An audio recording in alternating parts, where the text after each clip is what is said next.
Olá pessoal, tudo bem?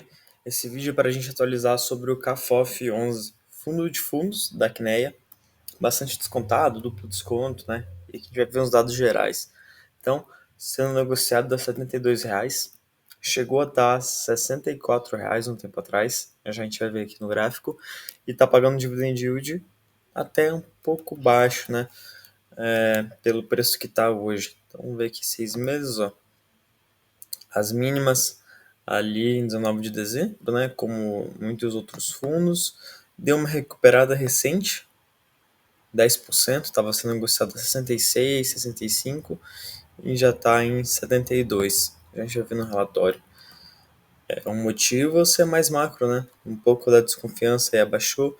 Fundo aí com PVP até um pouco alto, né? No fundo de fundos está em 0,92. Tem outros fundos aí, como por exemplo o da BTG, né, o BTHF, que está a 0,75, né, 0,80 no máximo, deu uma subida agora, não vi quanto é que parou.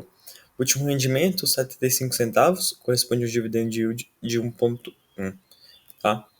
Então, rendimento mensal bom aí e deu uma baixada, né? Passado tava, não, tava pagando 75 também. Perfeito. Indo aqui pro relatório, a gente tem, né, um breve comentário aqui do gestor. O valor patrimonial da cota teve queda, né, de quase 3%, em linha com a queda de 3% de FIX. Então, os fundos do CAFOF foram. A cotação mercado baixou 3%, a média, né, de FIX, então o valor patrimonial meio que seguiu isso do CAFOF, né? Isso que eles comentam aqui. A cota patrimonial do CAFOF variou de R$ 82 no final de dezembro para R$ 78,80 no final de janeiro. Bacana, que fala mais dessa variação do valor patrimonial. Assim como visto em dezembro, o desempenho do mercado de fundos imobiliários foi bastante negativo. Todos os segmentos do IFIX tiveram performance negativa em janeiro. Os setores de estratégia residencial, agências, FOF e híbrido tiveram maior queda, enquanto os de shopping, logística e CRI tiveram uma queda menor. Okay? Além do momento macroeconômico conturbado, tivemos em janeiro um veto do presidente ao índice da reforma tributária com impacto sobre a tributação dos fundos de investimentos. Vamos explicar por partes. Então, o veto afeta diretamente os fundos de investimentos pelas alterações do artigo 26 do PLP. Em razão dos vetos, todos os fundos de investimentos seriam tratados como contribuintes de IBS e CBS.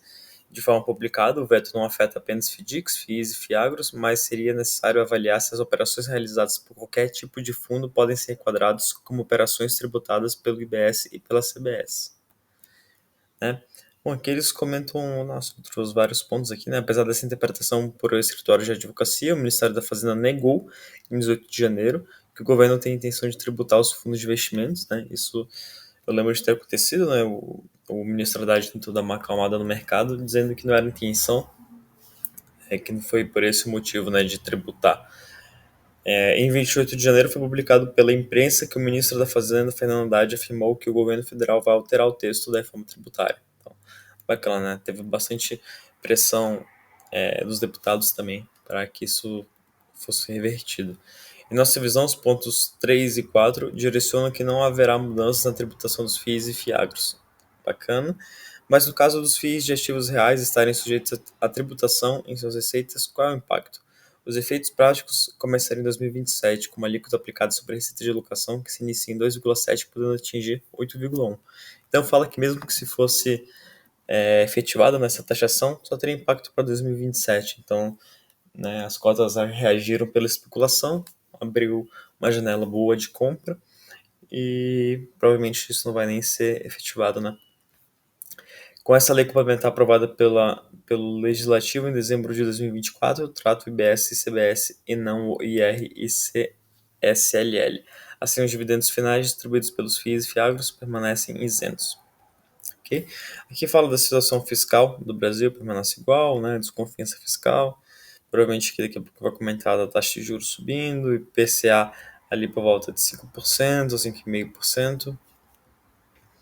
Vamos ver. Aqui o portfólio do Cafofo está sendo ajustado há alguns meses para o cenário descrito para um viés de curto prazo. Aumentamos as posições em fundos de CRI indexados IPCA e CDI pois ambos devem continuar subindo neste ano e se refletir em dividendos mais altos desses FIIs com caráter de renda fixa.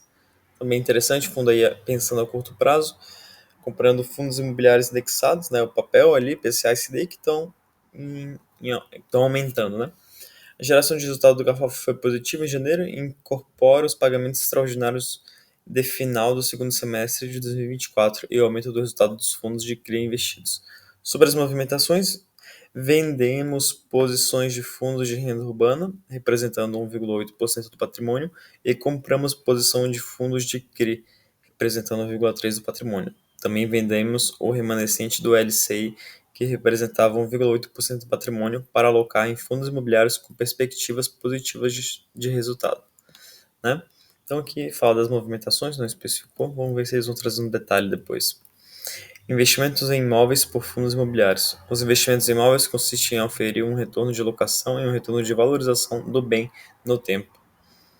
Aqui fala um pouco da estratégia, né? Receita de locação de imóvel depende da sua localização, qualidade construtiva, ok.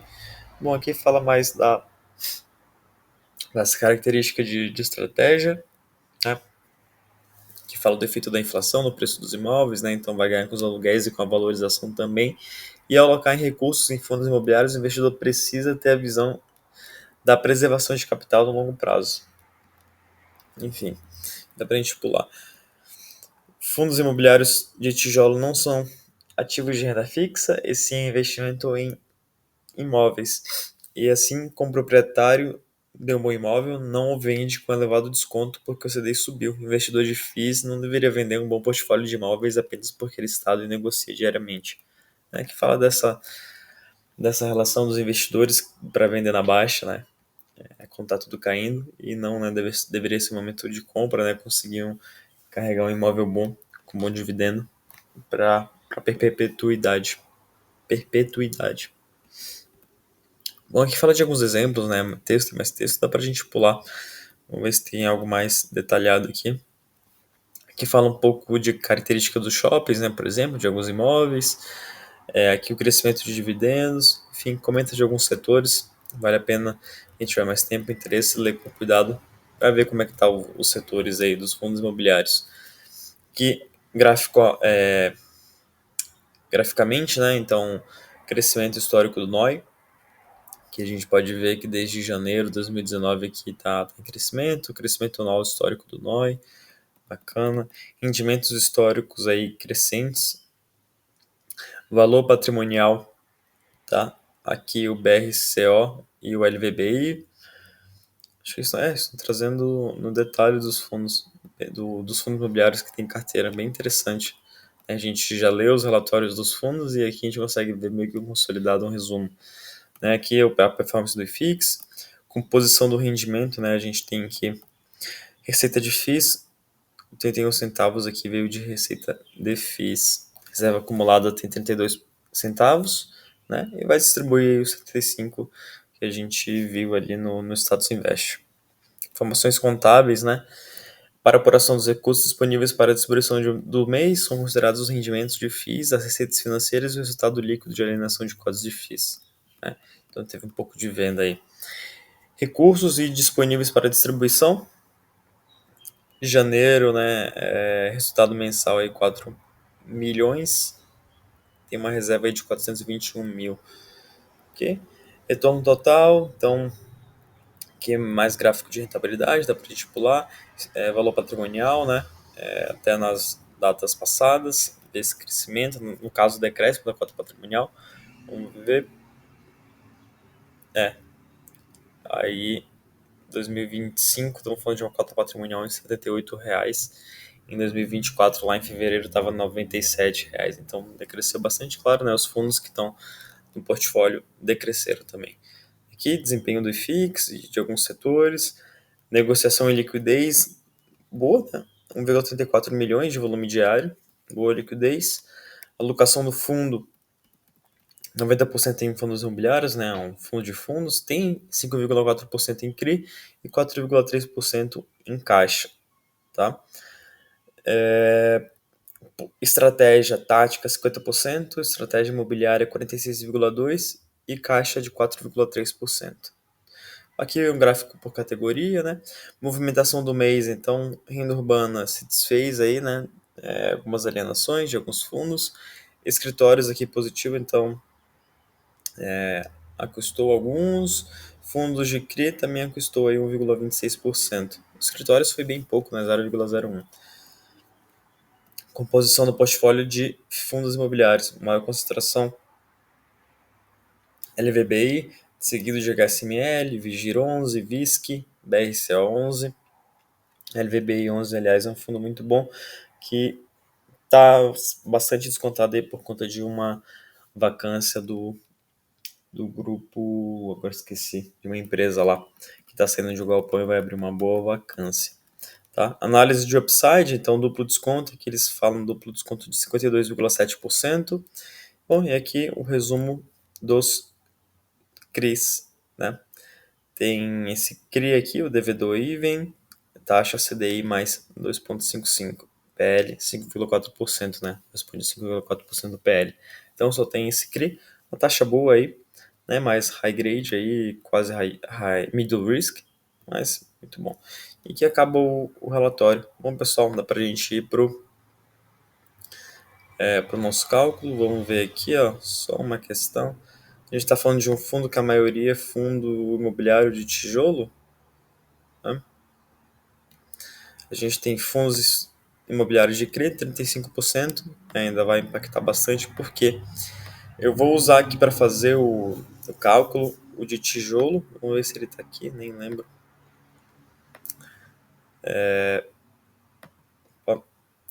Por quê? Como a gente tem aqui, né, para calcular fundo de papel é diferente de fundo de tijolo, e esse é um fundo de fundo que tem os dois, né, bem balanceado, então acaba, claro, vai ser um valor bem fora do real.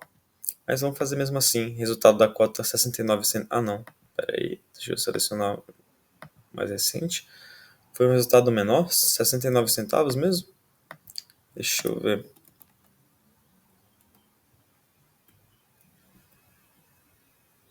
A distribuição foi maior do que o resultado, né? Então consumiram reservas aí.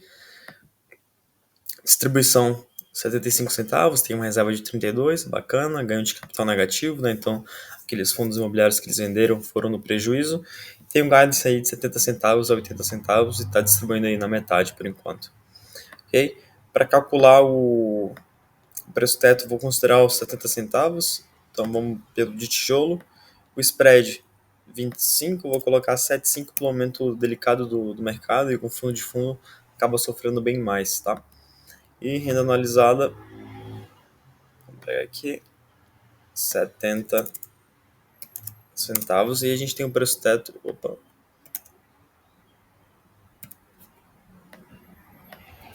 70 centavos, a gente tem um preço teto de quase R$ 80. Quando a gente vê por quanto está sendo negociado, R$ 72 aí.